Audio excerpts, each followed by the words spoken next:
Senhor, continua falando com a tua igreja, continua operando através dos louvores, continua curando as nossas chagas e as nossas feridas. Opera através do teu filho que vai ministrar a tua palavra. Meu Deus, usa ele como um instrumento de bênção, meu Deus, de paz, de alegria através da ministração. Queremos continuar ouvindo a tua voz. Fala aos nossos corações, Senhor. Desperta em nós esta alegria, essa alegria de ouvir a tua palavra, essa alegria de sermos contagiados por ela. Por isso, ministra primeiramente no coração do teu filho, para depois alcançar aos nossos corações nesta noite, Senhor. Fala, Senhor, fala que a igreja te ouve, em nome de Jesus. Amém. Aleluia, graças a Deus. Irmão, pode assentar, por gentileza. Abra aí, fique com a sua Bíblia aberta no livro de Ageu. O profeta Ageu foi o texto que nós fizemos a leitura. Fizemos a leitura do capítulo 1 até o capítulo 2, versículo 9. E o tema da mensagem de hoje é tempo de reconstruir. Você pode repetir isso comigo? É tempo de reconstruir. Foi só um ensaio. 1, 2, 3 e... Nós vamos ver nesta noite, meus irmãos, aqui nesta passagem do profeta Ageu, em que ele é levantado por Deus para falar ao povo, para trazer uma mensagem de advertência em um primeiro momento e depois uma mensagem de encorajamento, e uma mensagem que vai incentivar o povo a voltar para o propósito, para o caminho, para a realidade que Deus esperava que o povo fizesse. Nós precisamos entender que o povo de Israel estava aqui, o cenário que levou o profeta Ageu a ser levantado por Deus. O povo de Israel estava retornando do cativeiro de 70 anos e da prisão que sofreu lá na Babilônia, pelo império da Babilônia.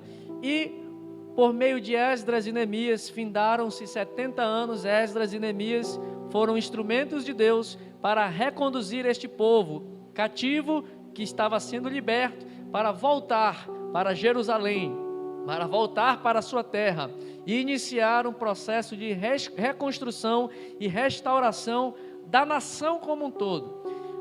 Eram duas missões dadas para o povo nesse processo de retorno e regresso logo após o cativeiro. A primeira missão e o primeiro objetivo era que o povo restaurasse e reconstruísse as muralhas da cidade de Jerusalém, que estavam completamente arruinadas. E o segundo objetivo era que o povo também reconstruísse o templo de Jerusalém, que estava e que foi destruído e que estava também completamente arruinado. Nesta missão, o povo foi muito bem sucedido na primeira parte, quando, juntamente com Esdras e Neemias, em um tempo recorde, o povo conseguiu reconstruir toda a muralha de Jerusalém em apenas um espaço de 40 dias. E o povo trabalhou incansavelmente, incessantemente, com alegria, e conseguiram alcançar este projeto, esta missão, que foi aquilo que o Senhor havia, um dos propósitos para os quais o Senhor tinha trazido de volta o povo. E quando eles estavam alegres, satisfeitos, felizes por estarem retornando à sua terra, aos moldes, como está registrado no Salmo de número 126, quando o Senhor mudou a nossa sorte, nós ficamos como aqueles que sonham. E eles estavam neste sentimento, neste espírito de alegria, por estarem voltando à sua terra natal. E logo que construíram e finalizaram a construção das muralhas, o povo começou e colocou a sua força e o seu empenho para iniciar a reconstrução do templo que estava arruinado. E num espaço de tempo de 2 anos, o povo conseguiu lançar os alicerces do templo, conseguiu lançar toda a parte estrutural para construir o templo. No entanto, desde que eles finalizaram esta primeira essa primeira etapa da reconstrução do templo, o povo, daí em diante, paralisou. E é neste cenário de paralisia do povo que o profeta Ageu é levantado. Nós precisamos entender esse contexto histórico para compreender o porquê que Ageu foi levantado por Deus para ser um profeta para aquela nação.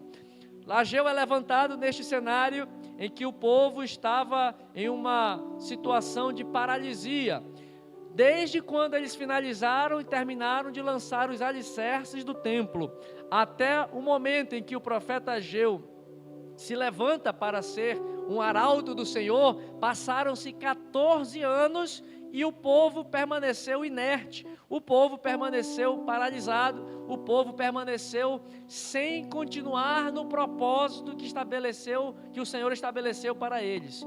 Lembre-se comigo, eram 2 propósitos: reconstruir as muralhas de Jerusalém e reconstruir o templo. No segundo propósito, o povo estava então paralisado e perdido. E nós vamos ver nesta noite, meus irmãos, que o povo, neste período de 14 anos que passaram paralisados, houve 2 tipos de adversários, houve 2 inimigos, pelo menos assim eu coloco de um modo genérico, que atrapalhou o povo neste processo de reconstrução.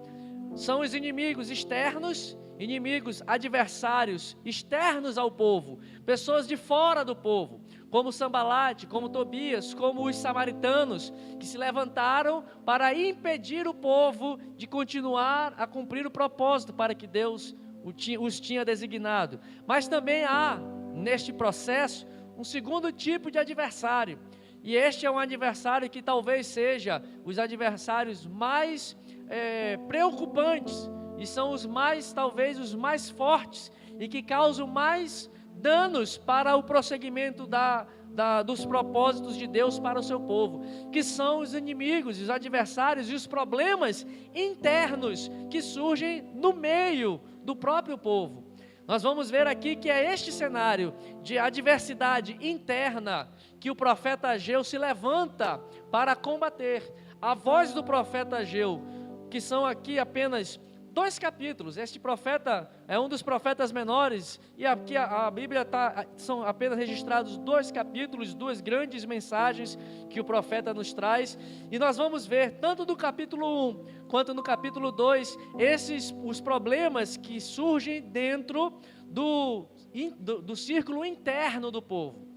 Adversários internos que causam problemas para que o propósito de Deus, para que a reconstrução de Deus do templo e também da própria nação de Israel fosse impedida. E eu quero aplicar essa mensagem, esses adversários internos, não apenas sob o ponto de vista da reconstrução do templo físico, que aqui foi a proposta do profeta Ageu, mas eu quero lembrar a você e a mim que nós é quem somos este templo. Nós é quem somos este lugar que precisa ser edificado e que, quem sabe, nós não estamos paralisados tal qual o povo estava na reconstrução física daquele templo.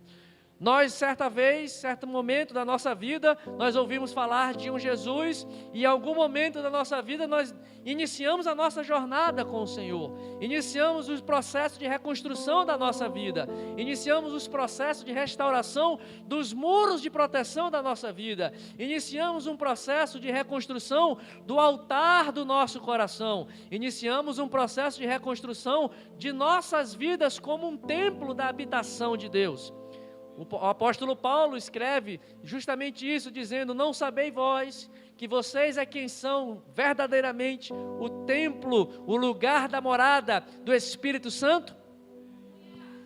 E neste processo em que nós estamos constantemente, continuamente reconstruindo as nossas vidas, você e eu também enfrentaremos adversários externos, inimigos, como a própria palavra de Deus nos diz. Satanás está ao nosso derredor, querendo nos tragar. O nosso adversário está procurando brechas para nos derrubar. Esse é o nosso adversário externo, esse é o nosso inimigo externamente a nós. No entanto, nós temos um adversário que é muito mais poderoso do que Satanás. Você já se olhou no espelho hoje? Quem se olhou no espelho hoje? As irmãs certamente se olharam no espelho hoje. E antes de vir para o culto, deram um trato no rosto, no cabelo, na maquiagem. Esse é o seu maior adversário, meu. Esta pessoa que você vê no espelho é que é o seu adversário. Mais perigoso do que o próprio Satanás. Diga assim: o meu inimigo, ou melhor, o meu maior inimigo sou eu mesmo. É verdade, né, irmã? Nós somos os nossos maiores adversários. Assim como os perigos e os problemas que o povo estava enfrentando eram surgidos internamente, também os problemas que muitas vezes nos ocorrem, vêm e acontecem na nossa vida, é consequência de nossas escolhas erradas, decisões erradas e de atitudes erradas que nós mesmos nos colocamos. Às vezes nós temos a tendência, e isso não é nosso, isso não vem apenas de nós agora, isso é uma tendência desde o Éden. Desde o Éden a culpa nunca foi do homem, desde o Éden a culpa nunca foi da mulher, a culpa sempre foi da serpente, sempre foi de Satanás, sempre ele é o culpado. O pastor Rômulo sempre contava essa ilustração, que uma irmã saindo da igreja, chegou à esquina da igreja e olhou Satanás sentado na esquina da igreja chorando copiosamente, e essa irmã teria perguntado: ô Satanás, Lúcifer, por que você está chorando? É porque esses crentes, eles nunca têm culpa de nada, a culpa toda é minha, sempre sou eu o errado, eles não fazem nada de errado. Mas este drama, irmãos, é desde o Éden, porque quando Adão caiu, a culpa foi da mulher, Senhor, que tu me destes. Quando Eva foi questionada e foi pedido conta de Eva, Eva, o que tu fizeste? Eva fez o quê? A culpa foi da serpente, Senhor. A serpente não tinha mais ninguém para jogar a culpa. Tudo bem, a culpa é minha. Mas no final das contas, quem decidiu comer do fruto? Me ajude a pregar. Quem decidiu comer do fruto? A mulher. E o homem também. Não deixem os homens de fora, meus irmãos. Para mostrar que os nossos maiores inimigos somos nós mesmos. Nós temos a tendência de transferir responsabilidades. A culpa é do meu pai, que não me instruiu. A culpa é da minha mãe, que não me amou. A culpa é do meu irmão, que não me aconselhou. A culpa é do meu pastor, que não orou por mim. A culpa é daquela irmã que falou isso, aquilo e aquilo outro. A culpa sempre é do outro. E nós deixamos de olhar para a responsabilidade que Deus nos deu de construir em nós o templo e o lugar da habitação de Deus, que sou eu e é você. Essa responsabilidade de reconstruir ou de construir em nós um lugar para a morada de Deus é sua, é nossa. Os nossos pastores, os nossos líderes são instrumentos de Deus para nos conduzir nesta direção, mas no final das contas, a responsabilidade para que tenhamos um altar onde Deus possa habitar é sua, é minha, de construir um lugar para a morada de Deus, de construir em nós um lugar para que o Espírito Santo de Deus repouse em nossas vidas.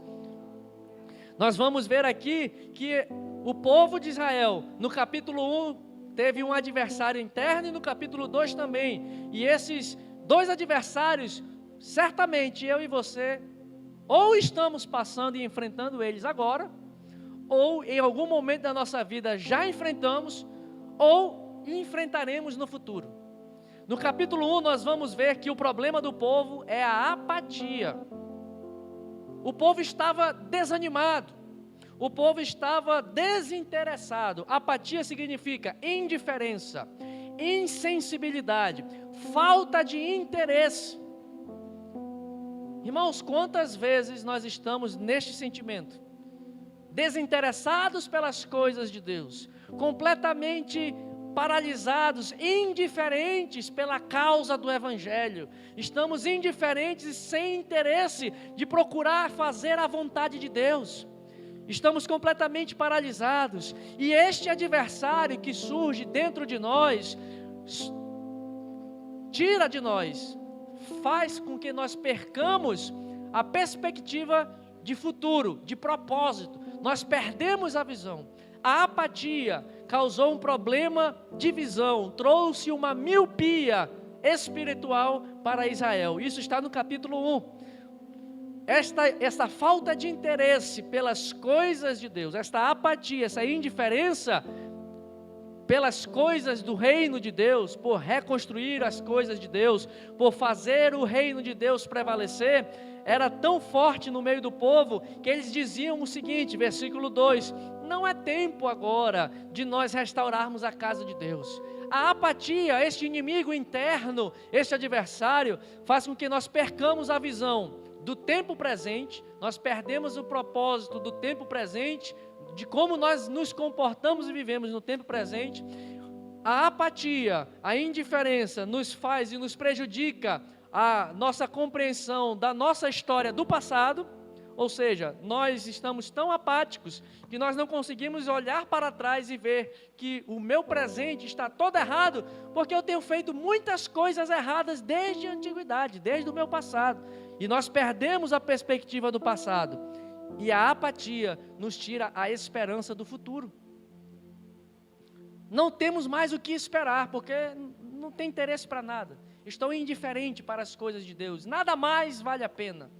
E era isso que acontecia com o povo, perdeu a perspectiva do tempo presente. No tempo presente, olha que já tinha se passado 14 anos, e a missão era reconstruir o templo, mas 14 anos depois, de já terem retornado do cativeiro, eles continuavam dizendo, não é tempo de construir a casa de Deus, não, ainda não é hora de de trabalhar no ministério, não, ainda não é agora não.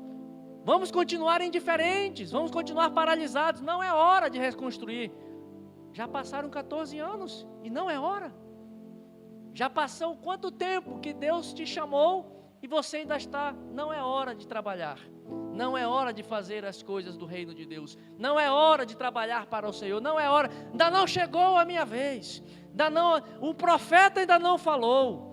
Ainda não teve uma visão, revelação para me dizer que é a hora. Não, irmãos, o Senhor nos chama hoje, o Senhor nos chama agora, o Senhor nos chama em tempo e fora de tempo, como disse Paulo a Timóteo. Timóteo, prega a palavra em tempo e fora de tempo.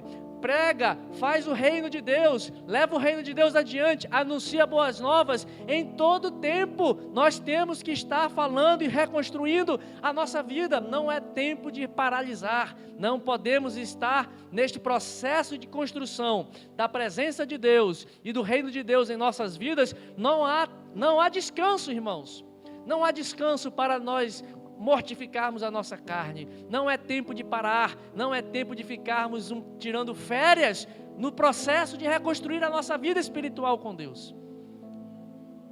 Mas a apatia causa isso. A apatia causa um problema de perspectiva do passado, inclusive. Se você olhar no versículo 5 ao versículo 7 do capítulo 1, você vai ver, Deus chama o povo, olha, Ageu, assim diz o Senhor dos Exércitos, fala para o povo, considerai o vosso passado, analise o vosso passado. Vocês estão há 14 anos dizendo, não é tempo de reconstruir, não é tempo de fazer as coisas de Deus, não é tempo de trabalhar, não é tempo de trabalhar no processo de reconstrução. Olhem para o passado, o povo perdeu a perspectiva. O que aconteceu? O povo semeava, plantava e não colhia o que plantava. O povo comia e não se fartava, e não se saciava. O povo bebia, mas não matava a sede. Nada funcionava. O povo trabalhava, recebia salário, mas este salário era como que entrasse numa sacola vazia, numa sacola furada. O salário entra e vai embora e se perde. O povo não considerava isso. O povo olhava para o passado e estava tão apático, tão indiferente, que não conseguia compreender que este passado problemático era consequência da paralisia e da indiferença para com as coisas de Deus. E isso também prejudicou o futuro. Se nós olharmos o versículo 9, eles para o futuro deles, a expectativa era, eles queriam muitas coisas de Deus, eles esperavam o muito, porém veio o pouco. Eles esperavam que fosse coisas abundantes, mas porém veio uma colheita pequena. e aquela pouca coisa que foi colhida, diz aqui no versículo 9, eu ainda assoprei e dissipei esse pouco que vocês acolheram, que vocês recolheram, pelo fato de vocês não estarem fazendo a minha obra. Olha, irmãos, versículo 9 é o evangelho puro aqui. Ageu está trazendo um evangelho no Antigo Testamento. Jesus fala em Mateus capítulo 6, verso 33, buscai, pois, em primeiro lugar o reino de Deus e a sua justiça, e as demais coisas vos serão acrescentadas. O que o profeta está dizendo aqui? Vocês estão procurando recolher coisas para as suas próprias casas, mas o que vocês estão trazendo para as suas casas, eu vou assoprar, porque vocês estão esquecendo do meu reino.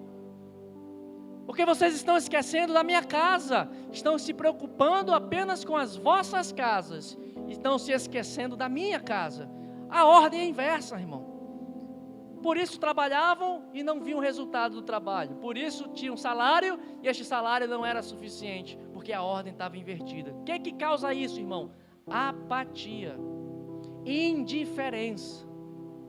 A palavra de Deus não aquece mais o coração. O Senhor está nos chamando nesta noite para sairmos deste estado de paralisia. Por isso o tema da mensagem é tempo de reconstruir, é tempo de voltar a trabalhar, é tempo de voltar a fazer a vontade de Deus, é tempo de compreender que Deus tem um trabalho e Ele espera que nós cumpramos a missão para a qual Ele nos deu. Deus te deu uma missão para fazer, Deus te deu um propósito a cumprir. Como está esse propósito na sua vida, meu irmão? Como está a sua chamada na presença de Deus? Ah, mas eu não sou obreiro, eu não sou pastor, eu não sou isso, eu não sou aquilo. Você é servo de Deus? Então você foi chamado a anunciar as boas novas, a proclamar que Jesus Cristo reina, que o Senhor Jesus é o Salvador, a levar as boas novas, o Evangelho para aquele que está perdido. Esta é a nossa missão, este é o nosso propósito. E como está as prioridades? Como estão as prioridades em nossas vidas? Nós precisamos voltar a trabalhar. É o que no final do capítulo 1 nós vamos ver o povo voltando a trabalhar. Para combater a apatia, para combater a indiferença, Deus traz essa mensagem dura para o povo. Deus traz essa mensagem de alerta para o povo. Mas ao mesmo tempo que é uma mensagem dura, que é uma mensagem de exortação, que é uma mensagem de chamada de atenção, ela vem com graça e com misericórdia. E veja, irmãos, que este problema da apatia, desta indiferença, se nós compreendermos e olharmos o versículo 1, a palavra que o profeta Ageu trouxe, ela veio começando de cima até chegar ao povo. Começa por Zorobabel, que era o governador, é a liderança. Depois passa para Josué, que é o sacerdote. Depois essa mensagem, este alerta chega a todo o povo, para mostrar que o problema da apatia neste cenário estava entranhado desde a liderança até o povo. Que Deus nos livre, meus irmãos, que Deus nos alerte, que o Senhor nos desperte. E é só a ação do Espírito Santo para nos despertar, para nos acordar, para nos fazer compreender que precisamos trabalhar. Como aquele hino da harpa diz, eu quero trabalhar para o meu Senhor, eu quero ser obreiro de valor. Onde estão os obreiros de valor, meus irmãos? Onde? E obreiro, quando eu falo aqui, não é obreiro consagrado não, é cada um de nós aqui. Cada um de nós fomos chamados a trabalhar na seara do Mestre. Cada um de nós fomos chamados para sermos um dos ceifeiros. Isso não é responsabilidade de consagrado não, de pastor, de presbítero, de missionário. Isso é responsabilidade de servo do Senhor. Onde estão os obreiros que vão trabalhar, que precisam nesta noite ser despertados pelo Senhor? E foi isso que Deus fez. O Senhor, no versículo 12, capítulo 1, verso 12, nos mostra que o povo ouviu essa advertência de Deus e o povo atendeu a voz do Senhor. Versículo 12, o povo ouviu a advertência e isso produziu no coração do povo temor. Versículo 12, sabe, irmãos, talvez nos falta restaurar o temor de Deus. O temor de Deus é o princípio da sabedoria, como Salomão nos escreve. Precisamos entender o temor sobre dois aspectos. O temor a Deus precisa ser considerado como medo de Deus, porque Ele é o Deus Todo-Poderoso. Temer a Deus significa ter medo de Deus, significa respeitá-lo, porque Ele pode todas as coisas, como Jesus disse no Novo Testamento. Temei a Deus, que não tem apenas poder para tirar a vida, mas Ele tem poder para lançar no inferno, a alma no inferno. Por isso, temor ao Senhor significa ter medo de Deus. Deus pode fazer tudo. Deus, se decidir nesta noite tirar a nossa vida, Ele pode fazer. Corta o fluxo de oxigênio e acabou. Deus tem que ser temido. O temor a Deus significa, em primeiro lugar, ter medo de Deus. Em segundo lugar, significa reverenciar ao Senhor, dar a Ele a posição de honra, dar a Ele a posição devida, a primazia, o primeiro lugar, o lugar de destaque, o lugar principal da nossa vida. Temer a Deus significa honrá-lo. Isso também é temor ao Senhor. E o que foi restaurado aqui diante desta palavra foi justamente este temor. O povo tanto se lembrou que Deus é todo poderoso, como se lembrou de colocar Deus no primeiro lugar, de colocar Deus na posição de destaque na vida do povo. E o Senhor então ouviu a voz do povo e começou a abençoar. Veja o versículo 14. O Senhor então começou, diante desta atitude de temor que o povo começou a desenvolver, o Senhor começou a despertar. O Senhor despertou o espírito de Zorobabel, o Senhor despertou o espírito de Josué, o Senhor despertou então o espírito de todo o povo. Foi um verdadeiro avivamento, foi uma verdadeira restauração, foi uma verdadeira mover de Deus dentro do povo. Aquela apatia, quando foi restaurado o temor no coração do povo, se transformou em alegria, se transformou em força, se transformou em vigor, e o povo imediatamente voltou a trabalhar no propósito que Deus havia dito. Irmão, nós precisamos desse chacoalhar de Deus.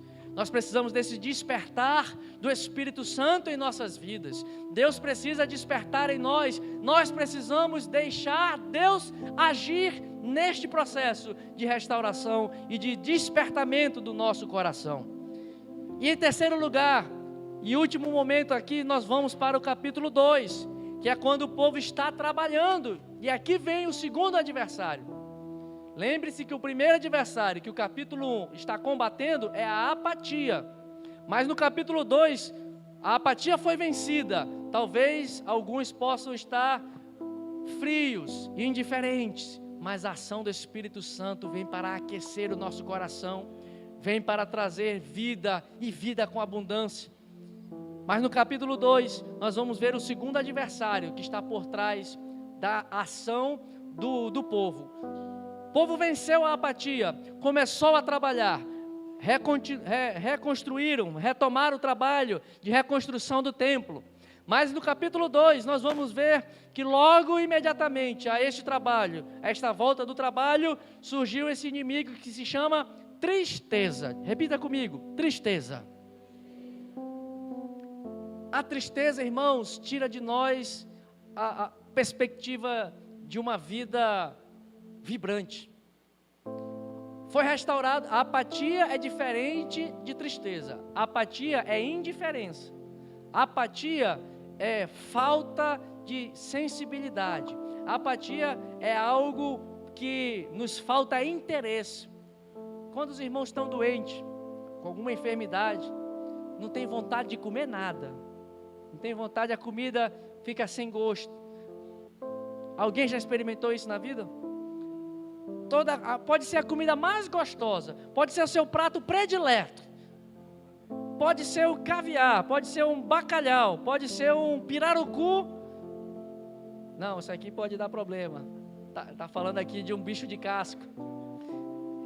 Pode ser o pirarucu, aquela pirarucu de casaca que você gosta, mas quando você está doente, está enfermo, não tem vontade de comer nada. Isso é apatia, irmão.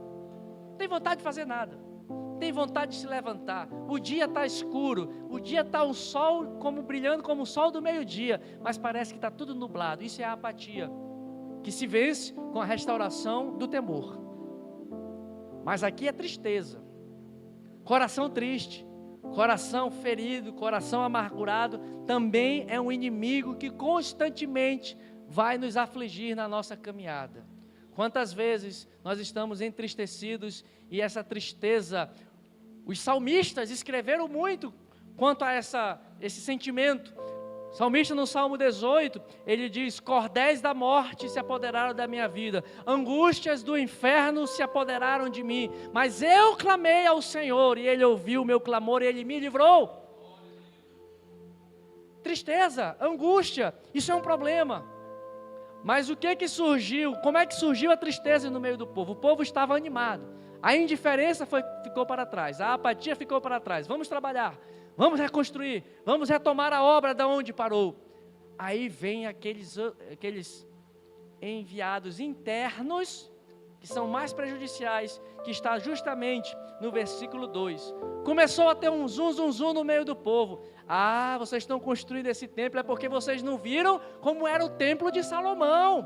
O templo de Salomão era muito belo, o templo de Salomão era majestoso, o templo de Salomão era cheio de riqueza, e começou a trazer tristeza, porque aquele povo estava olhando, esse templo aqui, esses muros, essas paredes tão pequenas, pouco ouro, porque era um povo pobre, um povo sem recursos.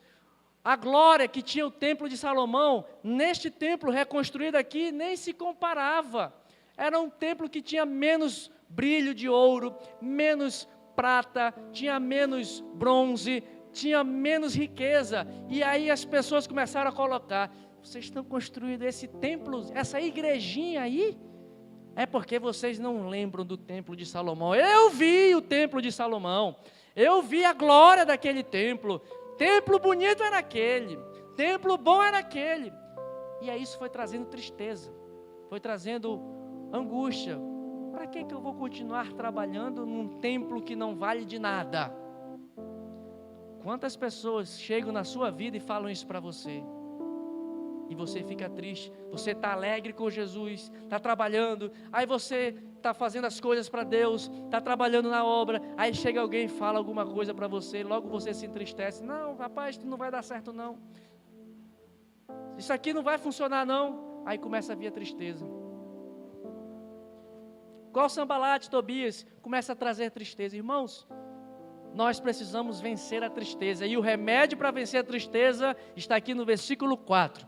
Deus disse para o povo: ora pois, sê forte Zorobabel, ora pois, sê forte Josué, ora pois, povo da terra, seja forte, diz o Senhor.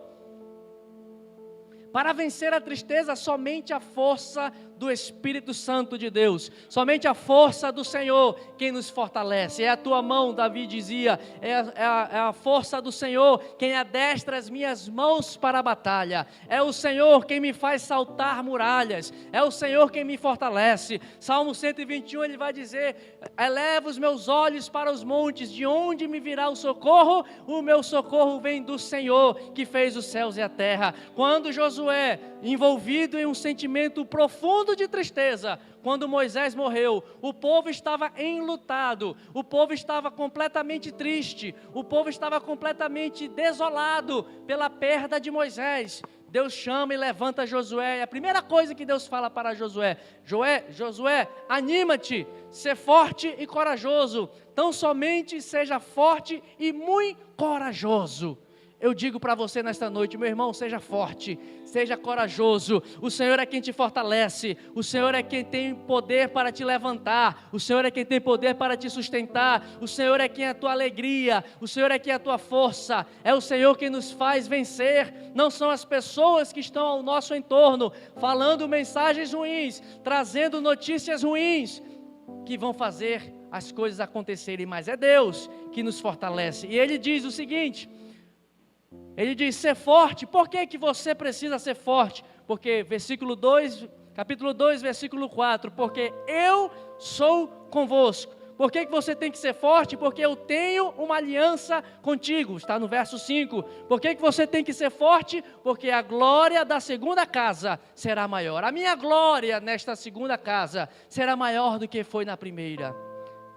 As pessoas vão olhar para você e vão pensar: este homem, esta mulher era de um jeito, mas hoje, com a glória, com a presença de Deus na sua vida, a sua vida vai ter um resplendor maior, a sua vida terá uma glória maior. Reconstrua a sua vida, irmão. É tempo de reconstruir, é tempo de deixar a apatia, é tempo de deixar a tristeza, é tempo de deixar Deus agir no teu coração. É tempo de Deus despertar a tua vida. E se você lá atrás estava distanciado, longe dos caminhos do Senhor, sem conhecê-lo, um templo em ruínas, porque a palavra nos diz isso: um homem sem Deus, a mulher sem Deus, é como alguém que está numa completa ruína, num monturo, num lugar de escuridão. Mas se você quer sair deste lugar de escuridão e sair de um lugar de completa destruição, passe para o lado do Senhor Jesus, e Ele quer começar uma obra de reconstrução da sua vida. Ele quer restaurar a tua história, Ele quer reconstruir a tua família, Ele quer reconstruir o teu futuro, Ele quer apagar o teu passado de erro, Ele quer mudar o teu presente hoje para te transformar. É tempo de reconstruirmos. Talvez alguns estejam em uma etapa, em uma paralisia na reconstrução da sua própria vida. Hoje é dia de você restaurar a alegria, restaurar a firmeza, restaurar a visão, para entender que o Senhor tem uma obra. Aquele que começou a boa obra na sua vida, Ele é fiel para completá-la. Eu quero te convidar nesta noite a ficar de pé. Eu quero fazer 2 convites nessa noite, porque esta mensagem se dirige a 2 cenários distintos. Há aquele que é crente, aquele que é servo, aquele que já se diz servir ao Senhor, que iniciou a sua jornada com o Senhor, mas que como povo deixou ser dominado pela apatia e ficou paralisado, e parou de construir o altar de Deus na sua vida, parou de renunciar ao mundo, parou de perdoar, parou de conceder amor, parou de arrepender-se dos seus erros, e isso fez com que o seu templo ficasse em ruínas e paralisado. A obra parou. Quero fazer um convite para alguém que deseja retomar a construção, continuar a jornada. Deus tem muita coisa para fazer por meio de você. Deus quer fazer algo contigo. Mas também este convite, o segundo convite, é para alguém que estava em completa ruína. Não era nem templo ainda. Não era nem alguém que sabia que precisava construir alguma coisa para a habitação de Deus. O Senhor nesta noite também quer te convidar. O Senhor nesta noite te chama para conhecer aquele Jesus de Nazaré, que é a pedra fundamental. Ele é a pedra fundamental sobre a qual nós edificaremos as nossas vidas. Este Jesus que morreu na cruz por nós, este Jesus que sacrificou a sua vida por nós, para que nós deixássemos de ser um entulho, um monturo, um grande lixaral. Ele nos limpa e nos tira e nos firma os pés sobre a rocha e nos faz ser templo, lugar da habitação de Deus. Quero convidar aqui nesta noite esses dois públicos. Quem quer aceitar Jesus para deixar Ele começar um trabalho de construção na sua vida, e também quem já é crente, quem já é servo, quem já é obreiro, mas parou a obra, mas parou por alguma razão, ou pela tristeza, ou pela apatia, ou pela indiferença, ou pela falta de interesse, ou pela tristeza do coração, por alguma circunstância da vida. Não se envergonhe, irmão. Como Deus fez com o povo, Ele quer despertar o nosso espírito nessa noite. Quem atendeu a voz do Senhor? Quem atenderá a voz do Senhor nesta noite?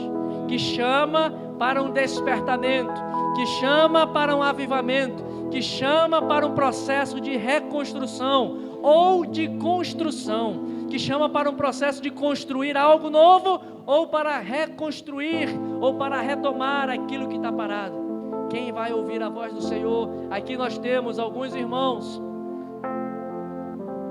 que eu não sei qual dos... Acredito que esses dois aqui estão atendendo ao primeiro convite de iniciar um trabalho, aceitando a Cristo. E os outros irmãos estão atendendo ao convite para retomar a construção. Há mais alguém nessa noite? Há mais alguém aqui nesta noite que deseja ser despertado pelo Senhor? Venha, jovem, saia do seu lugar. Venha, meu irmão. Deixa Deus fazer algo na sua vida nessa noite. Deixa Deus acender a chama do teu coração. Deixa Deus tocar na sua vida. Deixa Deus despertar o teu espírito, assim como Ele fez com o povo. Deixa o Senhor construir algo em sua vida. Deixa Ele construir a sua imagem e semelhança no teu coração. Hoje é noite do Senhor reconstruir. Hoje é noite do Senhor transformar. Hoje é noite do Senhor salvar. E Ele salva, Ele cura, Ele perdoa, Ele muda propósito, Ele muda a visão, Ele restaura a visão, Ele renova o significado da nossa vida. O nosso Deus nos chama para reconstruir, para voltar para esta graça, para voltar para esta reconstrução. É tempo de voltar onde errou, é tempo de voltar para os caminhos do Senhor. É tempo de se apossar dos lugares celestiais. Restaura o templo da sua vida. Restaura o teu coração. Restaura o teu coração. Deixa Deus te tocar. Restaura o ministério da tua vida. Deixa Ele acender. Deixa Ele acender o teu coração. Deixa Ele renovar a tua vida. Volta para Jerusalém e reconstrói os muros, e reconstrói o templo. Volta para o Senhor. Luz de todas as nações. Deixa a glória da última casa. E quando a glória encher de novo esse lugar, o cetro de justiça para governar. Ora, vai tocando, vem, Jesus, agora. trono Vai tocando, despertando a tua igreja, Jesus. Vai despertando o teu povo, Jesus. Faz isso, Senhor, agora. Vai restaurando o templo da nossa vida. Vai restaurando o templo do nosso coração, Senhor.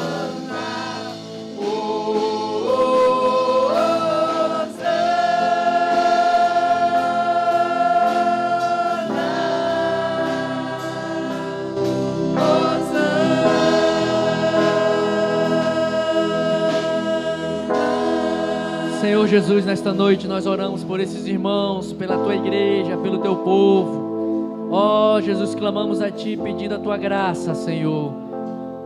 Assim como Tu fizeste com este povo, Senhor, vem nos despertar agora, Jesus. Vem com a ação do Teu Espírito Santo, enchendo nossas vidas agora, tocando o nosso interior. Senhor, tirando todo o monturo, tirando todo o entulho das nossas vidas, Senhor, tirando toda a falta de perdão, tirando, Senhor, toda a arrogância do coração, tirando, Senhor, todo o desejo pecaminoso das nossas vidas. Senhor, vai restaurando agora e tira, Senhor, toda a apatia, todo o desinteresse, Senhor, toda a falta de interesse, Senhor, vai tirando agora toda a insensibilidade agora, Jesus. Vai tocando a tua igreja, vai tocando o teu povo, Jesus, vai enchendo com a tua graça, vai enchendo com o teu poder agora, Jesus. Nós te pedimos, Pai, restaura o temor no nosso coração, ó Deus, restaura o temor ao Senhor, porque Tu precisas ser temido, Senhor, porque Tu és todo poderoso, Tu tens todo o poder nas Tuas mãos, Senhor. Tu podes tirar a vida e Tu também pode dar a vida. Por isso, Senhor, também queremos Te pedir, restaura a reverência ao Teu nome, Senhor. Restaura em nosso coração o temor, para que possamos colocar o Senhor em primeiro lugar, Senhor.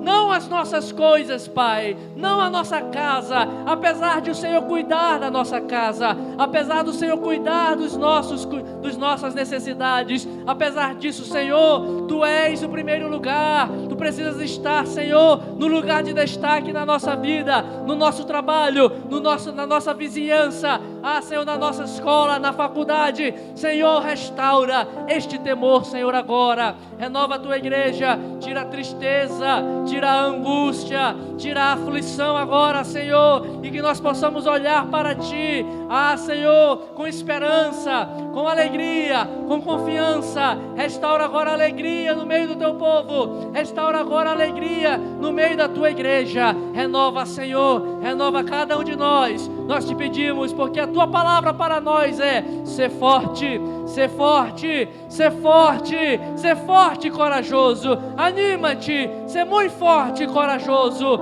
Ó Senhor, que nós possamos nos levantar nestes dias com alegria, com coragem, com força, para avançar, para continuar levando a Tua palavra, o Evangelho que transforma, o Evangelho que cura, o Evangelho que salva. Senhor, nós Te pedimos agora, Pai, este casal, meu Deus, nós clamamos a Ti, escreve agora o nome deles no livro da vida, Senhor.